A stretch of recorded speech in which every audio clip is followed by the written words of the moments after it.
Welcome to Sweeping the Country one more time. I'm your host, Derek Walker. Along with me today, my co-host, and he's always here, and he always brings the goods, Mr. Jimmy Carter. Hey, Jimmy. Oh, hello. Got some interesting people today. Some you don't hear. Certainly one of them you don't really hear interviewed. The first one, though, is a multi-talented guy. He's now a part of the group The Eagles. He is singing some of Glenn Frey's songs in concert. He is one of the most number of wins for an artist in Grammy history. Wow. He just got a lot of great things about him. Good guy, big-hearted person, married to very talented lady too, Amy Grant. Yep. 18 CMA Awards, 22 Grammy wins. Wow, that's a lot. That's more than any other country male artist in history.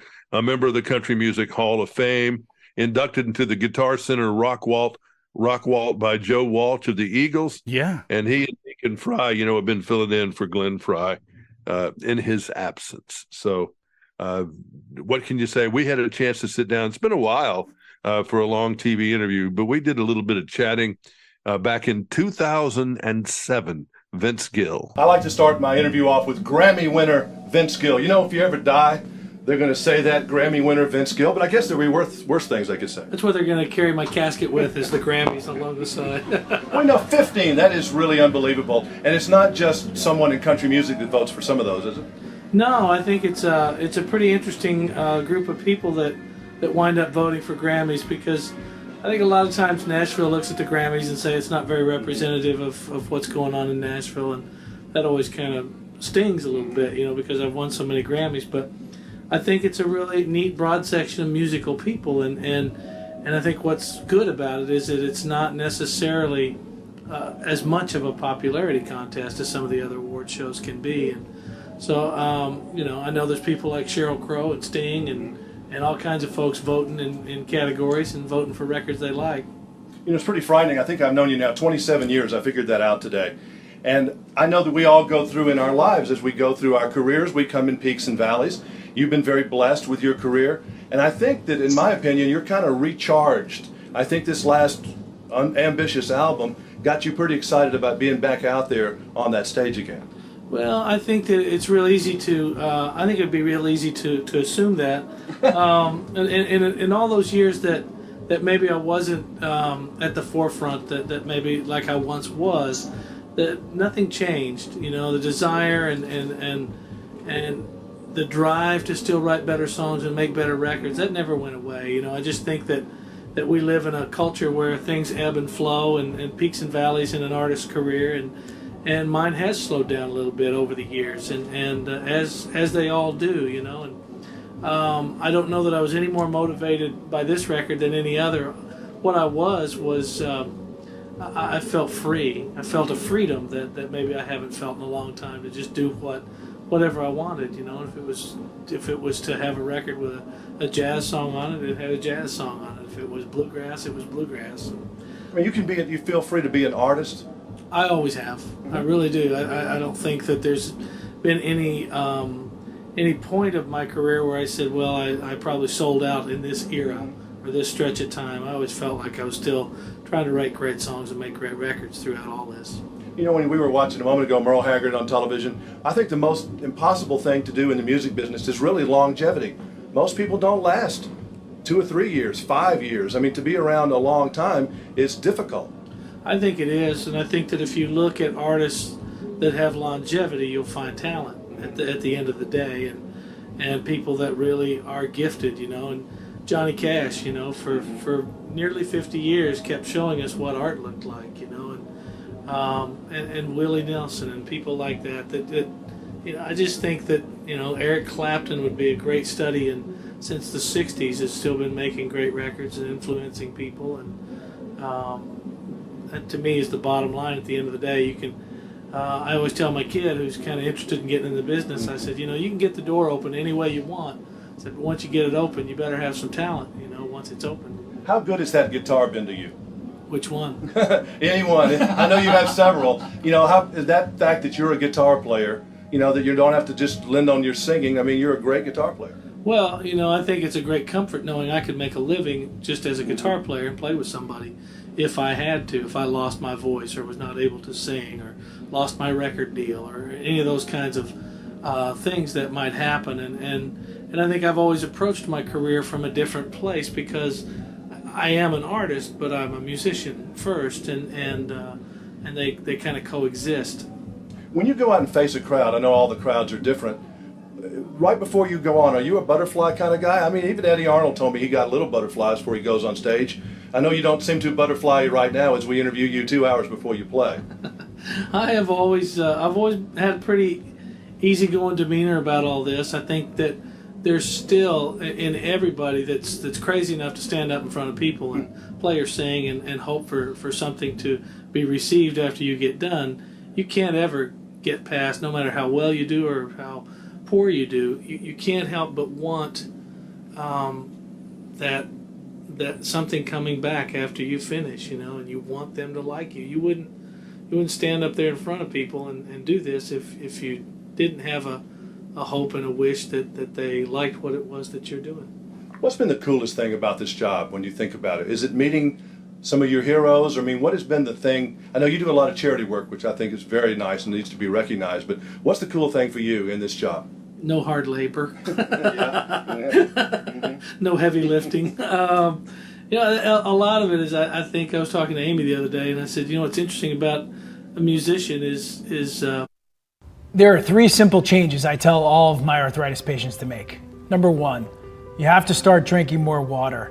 You wouldn't. And the word juvenile was not the right word, but there's just a youthful spirit in a musician that's unlike anything else. I don't ever really have to put a coat and tie on and go do 8 to 5 and do a hard job. It's a job that once again I get something back from it every time I choose to do it. That's very lucky. Very few people get to do something that they're crazy about and they love. And I talked to a sports psychologist one time. We were playing golf together, and he says, you live in a pretty unreal world. He says you what you do all the time, you kind of receive praise for it every time you do it, and it's pretty unnatural. And I realize all that. And so with that, I'd say that I kind of feel like I've never grown up. You have a really cool wife, and I talk about maturity. I always thought she was very mature. Even when I first saw her, I always thought she was a very mature young lady, and I think she continues to be now. Is she the more mature of the two? Oh, I would think so. Yeah, no question. What she has is an old soul. Mm-hmm. I think that's what people identify in Amy is a timelessness. Mm-hmm. That you could. My mom paid her the greatest compliment I think I've ever heard my mom pay anybody. She told Amy, she says, "You'd have made a good farm girl." My mom grew up on a farm, knew hard times, knew hard work, knew all those kinds of things, and she really admires Amy. And that's what I see in Amy is that she could have lived in any stretch of time. I know one thing about both of you, and I know she respected a lot Minnie Pearl because I worked with her on a Minnie Pearl special back 1,000 years ago. One thing that I noticed about both of you that seems to be missing in some cases, you respect old people and you respect history and tradition. Well, that just comes with, I would think, good family upbringing, and a good sense of right and wrong and respect and I don't care who it is. They don't have to be a singer or a famous person to be a generation before me to get my respect. I open doors for ladies and yes ma'am and yes sir and that's just sometimes I offend people by saying yes ma'am to them. So a woman will say, "I'm not old enough to be called ma'am." I said, "Well, if you were 15 or 20, I'd say yes ma'am to you." So yeah, I think that we both possess similar qualities, in the way we approach life. We both are. I think we both have a realization that the gifts we've been given are special, but they never allow us to make us be the ones that are special. It's just the gift, and I think therein lies the difference in some people. They wind up with a great gift, and then they think it makes them special. When you're perceived as being, and you are perceived as you're a good guy, you have a hard time saying no to people because you really are a nice guy. If they get to you, you have a hard time saying no because you want to please people. Yeah, it's hard to say no. You know, I just, you know, if you've got enough time in the day and somebody needs you, you know, I think that's just the human condition tells you to be that way. So I'm not real selfish with my time. I never have been, and don't want to start. You know, I feel like, well, yeah, I'll take care of that if you need some help. So I say no a lot more than I think most people would think, just because there's only 24 hours in a day, and you can't get everything done that you'd like to, and just try to do the best you can with the time you've got. Think about, and there's not one answer for this, but think about, before we go, the coolest moment of all your whole career, the one time you looked out in the audience and said, man, this is pretty neat. Is there one or two particular events when you had almost a out-of-body experience and said, I can't believe I'm doing this in this particular place? Well, there's several. You know, you're right. This is not a good one answer question. I think getting to do American Bandstand was a pretty neat moment for me. Getting to do Johnny Carson with Johnny Carson was a neat moment.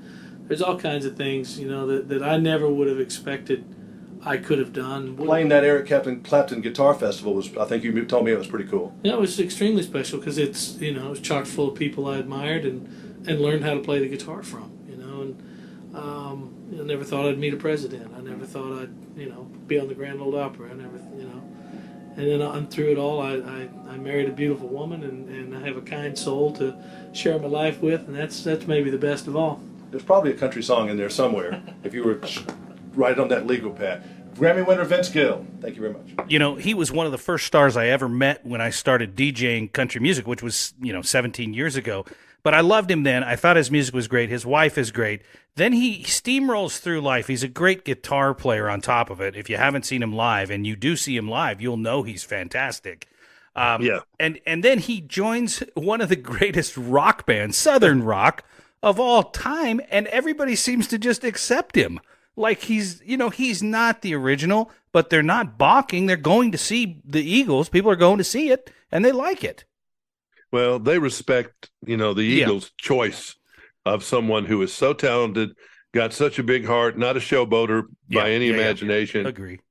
He plays tastefully, and like a Chet Atkins, he glides around the guitar so smoothly. Yes. One of the greats. Now, this next guy, he's written the words. There are people that write music, and there are people that write words. And this guy is a lyricist for someone who wrote so many great historic themes. Andrew Lloyd Webber. This is lyricist Tim Rice, who wrote the words to things like Evita and Jesus Christ Superstar. Oh my gosh! And he wrote Chess and Aladdin for Disney. Oh my God. The Lion King, the stage adaptation of Beauty and the Beast. It just goes on and on. He also wrote lyrics for the Alan Menken musical King David and for The Road to El Dorado. He was knighted by Queen Elizabeth II for services to music in 1994.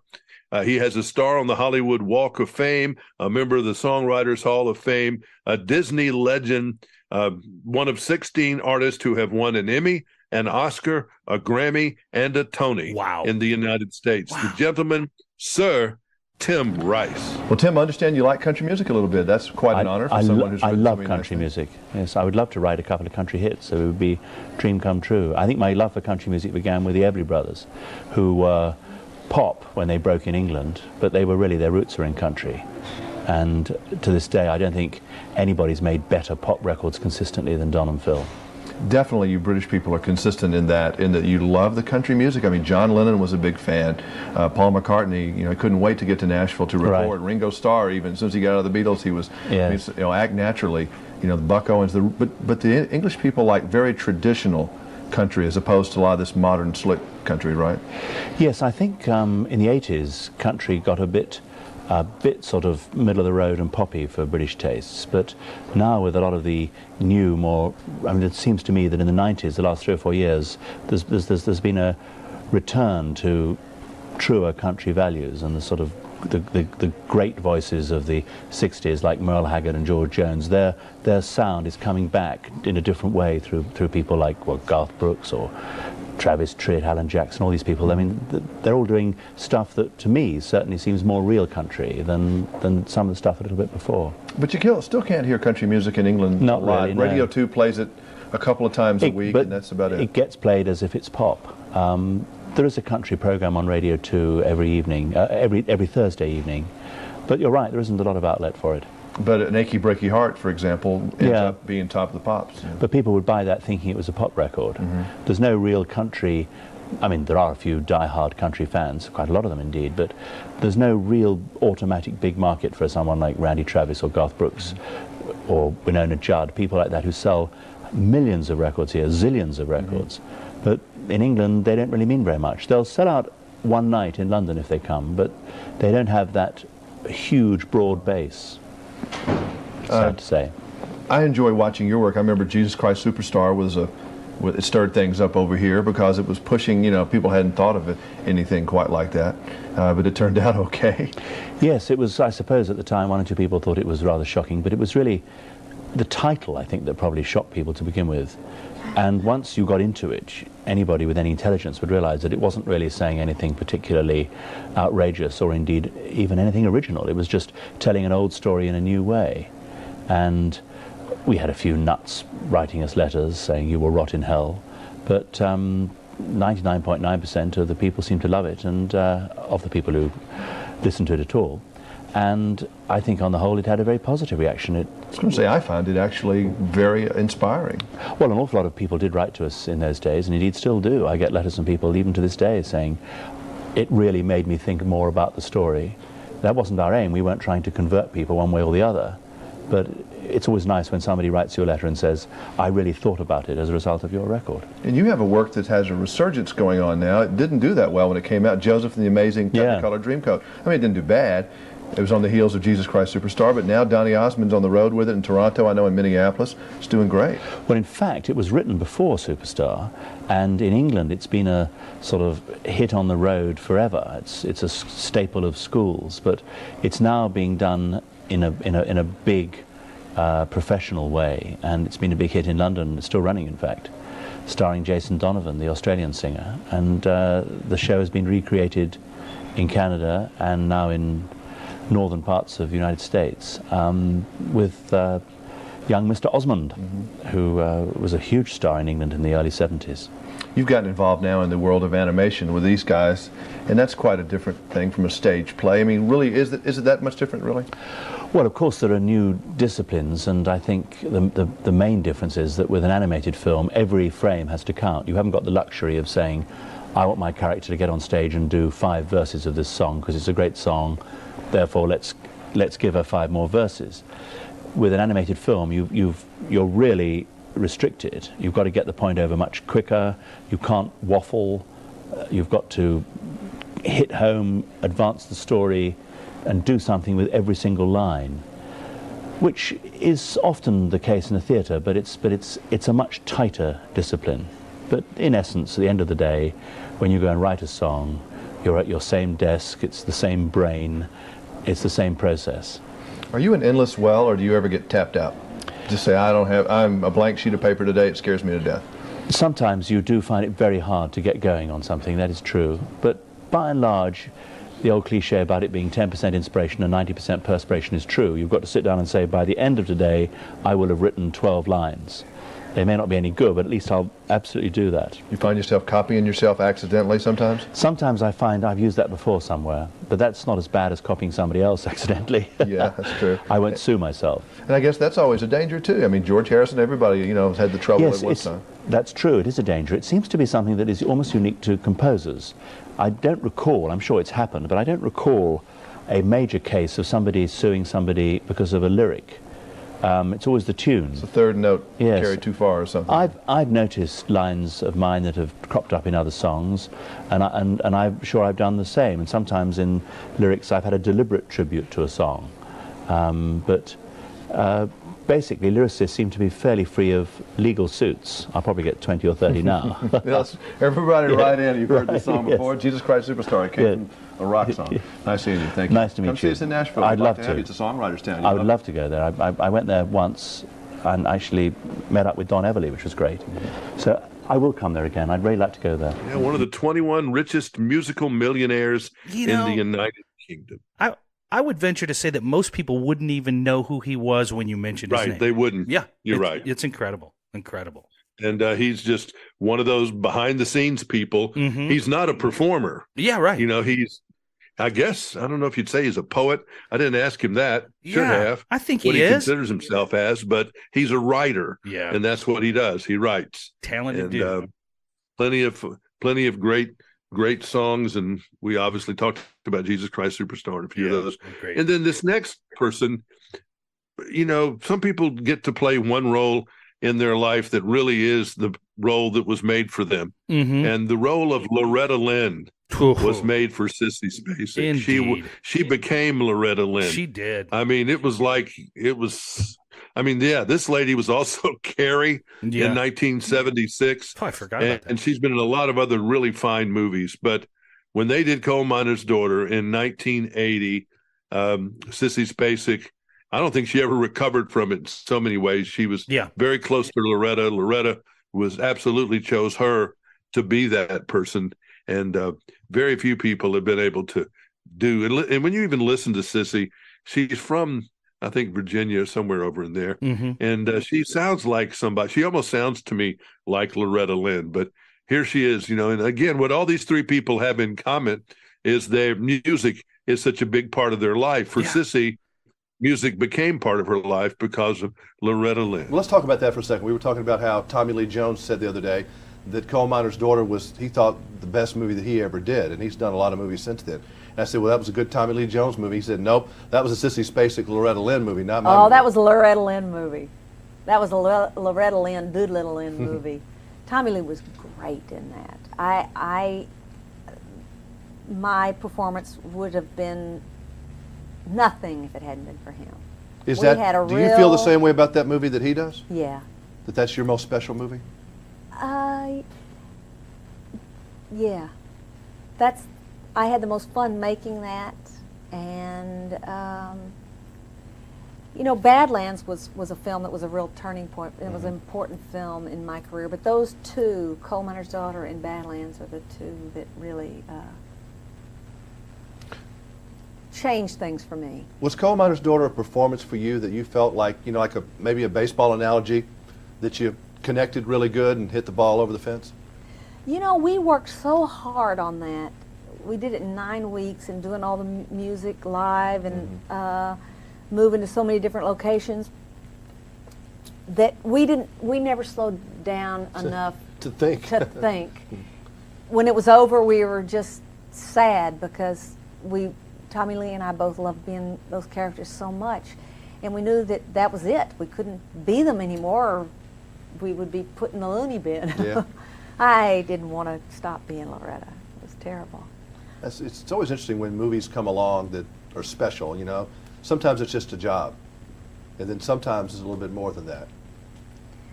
Yeah, that was definitely a labor of love, and it was because Loretta is such an incredible, amazing character, such a great person.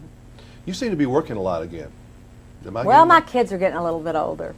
So Mom can leave the house. They're wanting me to get lost now. Yeah. Because you were hanging out in Virginia, just pretty much staying home for a while. Well, now my oldest daughter's 17, and my youngest daughter will be 11 on Tuesday. So they're one's taller than me, and the other one is coming up fast. With all the people you've ever worked with or met, you know, or been to the Oscars with and all this kind of stuff, who's the biggest movie star you ever met? Like the movie star that, like, whoa, man or woman, that you were in awe of? Gregory Peck, probably. Yeah, he's certainly one of mine. He's a force. Charm, just bigger than life. But you know, it's funny. When you go to those events, I don't go to them enough to become calloused to them. I go and I'm just, you know, I'm ogling. It's bizarre to see people in person that you have seen always on the screen, and so it's as strange for people who make films to see other people they've watched as it is for anyone to see us. A lot of these big stars today, you've caught really very early in their career, like Mel Gibson Yeah. and Tommy Lee Jones is two that really come to mind. And Nick now Nolte. they've grown up to be big guys. Great. They're wonderful, wonderfully talented, and Did you see the wonderful guys. superstardom coming in Mel Brooks? You think he was going to be a big deal Mel someday? Gibson? Mel Gibson. Yeah, not Mel Brooks. I think they're very similar in character. Yeah. Who would have thought it? When I met, when I worked with Mel, he only had 3 children, and it was his first American film, and he was shy. He wasn't a joker and back then, was he? He must have been, but he didn't show us yeah. that side of him until much later. You saw the shy, demure, more Yeah. Mel Gibson. That's But something. he's a great guy. Do you sit around every year and say, what am I doing for my career and how I'm going to do stuff, or you just kind of play it by ear? I just play it by ear. I'm not a big planner. I concentrate on my, basically I concentrate on my children's lives and on my children. And I feel like, if a part belongs to me, it'll come to me. So far, so good. No doubt about that. I was saying this movie is one that I couldn't imagine anybody but Richard Farnsworth being that character. He was born to play this. He The only doesn't other know guy I that, know- but he was born to play I think it. he was too, but I was telling him, I said, the only person I know that could play it is a country music star. George Jones could have played that guy. He could have played that character, I think, if he ever wanted to be an actor. But they're both stubborn and, determined, and they're men of honor as far as their word as their bond. He's a great man. It was just a joy to work with him. He's so humble. You've been so lucky. You've worked with a lot of good people in good situations. Some people have a lot of bad situations they've worked in. They make the best of it. But you seem to have had a lot of movies that really were kind of cool just to work on and kind of family and good stuff. It's such a collaboration. And film acting, more than stage acting, I think it's about so much about chemistry and collaboration with the other actors and filmmakers involved, and so it can either be an incredibly and all-enveloping wonderful experience, or it can be just terrible, because once you're there, you're there. You gotta finish, and I have been very, very fortunate. Nice seeing you again. Thank Nice you. seeing you too. Coal miner's daughter. Oh, I'm proud. One of the great biopics. I love musical biopics. I do too. I thought they made a mess of the James Brown one. I was so hoping that would be good, but No. the Buddy Holly story, Oh God, and the the Elvis Benny story. Goodman story, The Elvis the story. Glenn Miller story, You got La me. Bamba. You got me there are a hooked. bunch of great ones. You got me hooked on the Elvis. I didn't want to watch it. I'm not a Elvis, huge yeah. Elvis fan. I'll say it right now. I mean, I wasn't. I watched that movie on an airplane ride to your 70th birthday. And apropos, wouldn't you say? And so I watched it on the way. Charlotte, I watched it, and I'm just like, this is great. I mean, it was great. I really felt sorry for Elvis after I watched the movie. I really did. In so many ways. I often feel sorry for people.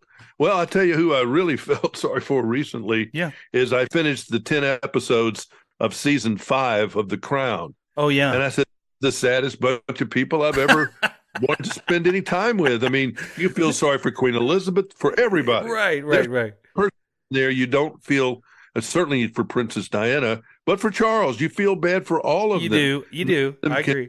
Can have what they wanted, and in different ways, you feel sorry for people like Elvis, who, golly, I mean, they got on top of the world, but when they got there, all the fun was climbing up the top of the mountain. There was nothing There left. was no fun on top of the mountain, and there's really no fun coming down. Yeah, and thank boy. God, really, Vince Gill able to stay on top of that mountain, even though radio and some of the others decide and move, and tastes move on, that they don't see him someone who's a contemporary force in music anymore, but he's still so talented. Oh gosh, And- Jimmy. I but mean, you even think look about at Paul McCartney, or you look at the Eagles. Yeah. None of these people have a hit record, and had a hit record in many years. It doesn't mean they're not any good. Right. It's just that it's everybody. In fact, Vince had a song called "Everybody's Talking About the Next Big Thing." Yes, and he that's did. what they are always talking. It's Harry Styles right now, and it's still Taylor Swift, who is definitely in the fourth quarter. Yeah. Just getting underway, I think, for her career. But when you go to a funeral, what song do you hear by Vince Gill almost every time? Go Rest No doubt. High. You know, I mean, Go Rest High on that mountain. Yeah, one of the most And then beautiful. Brad Paisley's got a song just like that. Does he? It's another funeral song called When I Get Where I'm Oh Going. gosh, yeah, that's beautiful. Beautiful. You just That's gave me goosebumps. Great. That's song. a great song too. So these are interesting people. Yeah. I've always found it difficult. Honestly, the hardest people to interview are music people because you can't really talk about music. You listen to music. Yeah, that's right. In the case of Vince Gill, he can talk about things. He's very, very eloquent. Tim Rice is a writer, so Yeah. he's very eloquent. And then Sissy Spacek talking about things that she knows. Yeah. Which is Great playing a musician. So I think it all works. So kind of an unusual trio there. Yeah, indeed, and just enlightening as heck. And Kenny Chesney has a song called "The Good Stuff." I implore each one of you to tell a friend, this is the great stuff right here. This is the stuff you are not going to hear. Yeah, it's good stuff, but it's also great. And Jimmy, thank you so much for opening the vault one more time and bringing us three just enormously talented people, getting a little check behind the curtain, which we love. And you can check in with us once a week. We do it every single week. You can catch an episode from the vault right here on Sweeping the Country. Until next time, I'm Derek Walker. He is. I'm Jimmy Carter. Good day.